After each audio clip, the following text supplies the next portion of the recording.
السلام علیکم ورحمۃ اللہ وبرکاتہ نحمدہ ونصلی علی رسولہ الکریم اما بعد۔ ایک بہت ہی پرانا اور عجیب و غریب قصہ لکھا ہے کہ ایک عورت تھی، وہ ایک دن اپنے گھر کی صفائی کر رہی تھی، اتنے میں اس کا لڑکا آیا اور شیشے سے ایک شاہکار یعنی قیمتی تحفہ گرا دیا اور وہ ٹوٹ گیا۔ وہ عورت اس سے بہت ناراض تھی کیونکہ یہ بہت مہنگا تحفہ تھا۔ اس عورت نے غصے میں اس کو بلایا اور کہا، میرا رب ایسی دیوار گرائے جو تمہاری ہڈیاں توڑ دے۔ سال گزر گئے اور وہ عورت اس پکار اور اس بددعا کو بھول گئی اور نہیں اسے معلوم تھا کہ وہ آسمان پر چڑھ گئی ہے۔ اس کا بیٹا اپنے بھائیوں اور بہنوں کے ساتھ پلا بڑھا اور وہ اس کے دل میں اس کے بیٹوں میں سب سے زیادہ پیارا تھا۔ اس نے تعلیم حاصل کی، گریجویشن کیا، ملازمت کی اور وہ عورت اس کے لیے بیوی تلاش کر رہی تھی۔ اس کے والد کی ایک پرانی عمارت تھی اور وہ اسے گرا کر دوبارہ تعمیر کرنا چاہتے تھے۔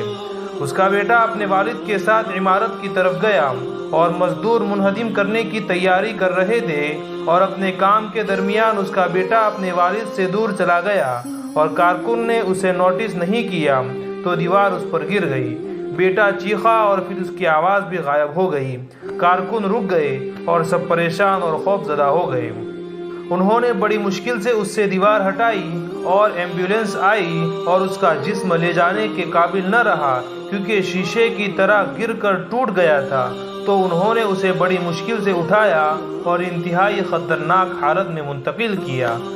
اور جب اس کے والد نے اس کی ماں کو خبر کی تو وہ بے ہوش ہو گئی، اور جب اسے ہوش آیا تو گویا اس اللہ تعالیٰ نے اس کی آنکھوں کے سامنے وہ گھڑی بحال کر دی ہو جس میں اس نے بچپن میں کئی سال پہلے اس کے لیے بددعا کی تھی، اور اسے وہ بددعا یاد آ گئی اور وہ روتی رہی اور روتی رہی یہاں تک کہ وہ دوبارہ ہوش کھو بیٹھی۔ جب ہسپتال میں افاقہ ہوا تو اس نے اپنے بیٹے کو دیکھنے کے لیے کہا۔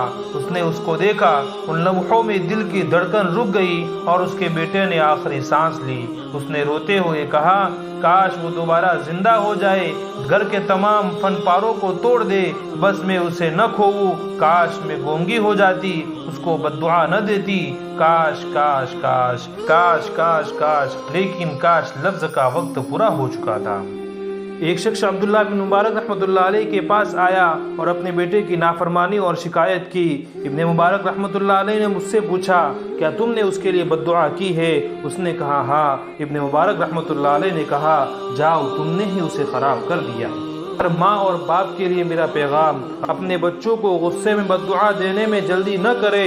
شیطان مردود سے اللہ کی پناہ مانگے، اپنی زبانوں سے وعدہ کرے کہ وہ اپنے بچوں کے لیے کامیابی اور رہنمائی کے لیے دعا کرے اور ان کو بددعا نہ دے، اور جان لے کہ اپنے بچوں کے لیے بددعا کرنے سے ان میں فساد، ضد اور نافرمانی ہی بڑھ جاتی ہے۔ اس نافرمانی کی شکایت کرنے والے سب سے پہلے آپ ہیں جنہوں نے اس کے لیے بددعا کرنے میں جلدی کی۔ اپنے بچوں کو بددعا نہ دے بلکہ اللہ سے ان کی اصلاح اور رہنمائی کے لیے دعا کرے، اور جب بھی آپ اپنے بچوں کو خوش ہوتے اور کھیلتے ہوئے پائے تو ان کے لیے یہ دعا مانگے، اے اللہ، میں تجھ سے یہ دعا کرتا ہوں کہ انہیں جنت میں خوش رکھ جیسا کہ تو انہیں دنیا میں خوش رکھ رہا ہے۔ آمین۔ وآخر دعوانا الحمد للہ رب العالمین۔